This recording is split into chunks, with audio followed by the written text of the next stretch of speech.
вака, по повод вашето барање околу објаснувањето за она соопштение кое денеска го има испратено Инспекторатот за локална самоуправа до медиумите, меѓутоа се уште ние како совети го немаме добиено. Сакам да дадам свое видување до зошто е и до каде дојде на работата, за да би можеле што појасно и попрегледно во понатамошниот период да допринесеме овие одлуки кои ќе се носат во собранието да би биле законски и релевантни. Односно, што се случуваше во претходниот период, знаеме дека веќе едни избори кои беа парламентарни, вонредни парламентарни избори имаме во месец декември минатата година, меѓутоа се уште немаме епилог од тие избори, односно немаме формирана влада. И на тој начин во претходниот период имавме дискусии во собранието на Република Македонија, се со цел пролонгирање на тајмингот и недоделување на мандатот на мандатарот и формирање на мнозинството во собранието. И секако тоа допринесе да локалните избори кои беа предвидени во месец мај, во првата половина на месец мај, не беа одржани. Со тоа политичката криза која цело време присуства во Република Македонија веќе се преточи и во една правна криза која неколку пати ние како локална самоуправа, како советите на општините, меѓутоа и како управен одбор на ЗЕЛС, бидејќи јас како председател на Советот на општина Куманово сум член во управен одбор на ЗЕЛС и вчера имавме една седница каде се донесоа одредени заклучоци околу мандатите на градоначалниците и на советите на општините, меѓутоа денеска добиме сепак едно соопштение кое воопшто вчера не беше ниту спомнато на таа седница. Јас вчера имав одредени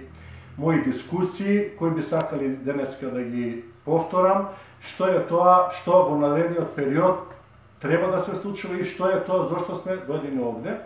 Значи, на 17 март овдека имаме една информација која ја имаме добиено од Министерството за локална самоуправа, кое е всушност барање од Министерството до правда да се произнесат до кога трајат мандатите на советите. И тука подреден број 23 цртичка 1141/2 од 15.3.2017 година велат дека во однос на конкретното прашање како надлежно министерство за вршење на работите што се однесуваат на изборниот систем, а со цел заштита на правото на граѓаните на локалната самоуправа преку обезбедување на континуирано вршење на локалната власт како една од главните основи на секое демократско уредување како уставно право, ви известуваме дека согласно мислењето со наведениот број и дата, постојните членови на советите на општините и градоначалниците може да ги извршуваат своите со закон утврдени надлежности до завршување на рокот определен од членот 16 од изборниот законник, односно до крајот на првата половина на месец мај. Значи, ние сме го почитувале ова соопштение кое ни беше доставено до нас како совет и на основа на тоа советот после 24 март имаше одржано 3 редовни и една вонредна седница. Меѓутоа, сакам да допринесам и до она што значи правно толкување, кое денеска сите го слушнавме од овој Инспекторат на локална самоуправа, кој наведе неколку работи, би сакал да ги цитирам, за да би можеле што по-конкретно да кажеме. Тоа е дека мандатот на советниците од општините согласно член 35 став 1 од Закон за локална самоуправа е со мандат од 4 години и тој со оглед на последните локални избори од 24 март 2013 е со истечен мандат од 24 март 2017 година. Инаку морам да кажем дека ние како советници во општина Куманово ги имаме добиено од Државната изборна комисија нашите уверенија на 16 април, а конститутивната седница, првпат кога бевме изборни за советници, беше на 30 април 2013 година, што значи и 4 години стекуваат тогаш. Инаку, за мандатите на градоначалниците се вели дека се регулирани во член 49 и 52 од Законот за локална самоуправа и таму јасно стои дека мандатот traje do завршување на тековна година, што значи 31.12. Што значи дека ова е погрешно толкување на овој инспекторат. Бидејќи сега ќе ви прочитам што пишува во Законот за локална самоуправа. Значи таму не пишува дека до завршување на тековна година, туку членот пишува градоначалникот се избира секоја четврта година на општи, непосредни и слободни избори со тајно гласање, во согласно со законот со кој се регулираат локалните избори. Значи советот и градоначалниците работат не само по закон за локална самоуправа, туку и по изборниот закон. И овде се вели дека градоначалникот се избира секоја четврта година. Што значи тоа? Тоа значи советот се бира еднаш. Значи ако било на 24 март, немаме два круга. Меѓутоа, градоначалниците може да имат и 2 и 3 круга, што значи дека се бираат секоја четврта година. Значи, тоа значи дека секогаш мора да бидат изборите заедно со изборите кога се и со советниците, бидејќи членот кој вели во изборниот законник, член 16, вели изборите за членови на совети за градоначалник се одржуваат секоја четврта година истовремено во сите општини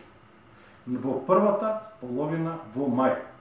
Што значи не може да толкуваме дека може да имаме едни мандати до тогаш, а на градоначалниците до крајот на година, бидејќи никако така не пишува. Уште една работа која е од овој допис многу симптоматична и она што е збунувачка и нерелевантна. Тоа е дека вели градоначалниците извршуваат техничка функција од сега па натаму, но во никој случај не смеат да прекинат со функционирањето на општината, а во случај да не ги извршуваат законските обврски, што значи не може технички да се функционира, а законски обврски предвидуваат нешто друго, ќе бидат соочени со законски санкции. Што значи дека овие работи кои денеска ги слушнеме од инспекторатот, навистина се збунувачки, ние ќе ги следиме сите насоки од локалната самоуправа, меѓутоа многу важно е тука дека овој инспекторат на локална самоуправа е под ингеренција на Министерство за локална самоуправа. Ние ова сето го имаме добиено од Министерството за локална самоуправа, а сега после 2 месеци се јавува инспекторатот, кој најверојатно немаат меѓусебна комуникација со Министерството, се јавува со некои други насоки и некои други сознанија и вели дека ги поништува сите одлуки кои ги донал Советот од 24 март па наваму. Така да, единствено правно која би требало да се случи во понатамошниот период, тоа е избор на владата и потоа да се седне заедно, да се интервенира во изборниот законник, да се утврди, тоа може и со просто мнозинство, односно со 61 пратени, да се утврди кога би биле следниве избори. Меѓутоа, за да може мандатот на градоначалниците и советите да се продолжи од сега па натаму, тоа мора да биде донесено со двотретинско мнозинство, односно мора сите советници, бидејќи така се имплементирани пратеничките групи во Собранието на Република Македонија, мора сите пратеници од сите пратенички групи да дадат свој допринос и да гласаат за промени и измени во Законот за локална самоуправа. Дури тогаш може да дојде до продолжување на мандатите на градоначалниците и на советниците до наредните избори. Значи тоа се неколкуте работи кои ни се важни и едно што беше исто важно, што денеска е потенцирано, дека не може веќе да се продолжи мандатот со било каква законска интервенција. Би сакал да исто така да прочитам еден член од Уставот на Република Македонија, тој е член 52 став 4 вели: законите и другите прописи не можат да имаат повратно дејство, освен по исклучок во случаи кога тоа е по-поволно за граѓаните.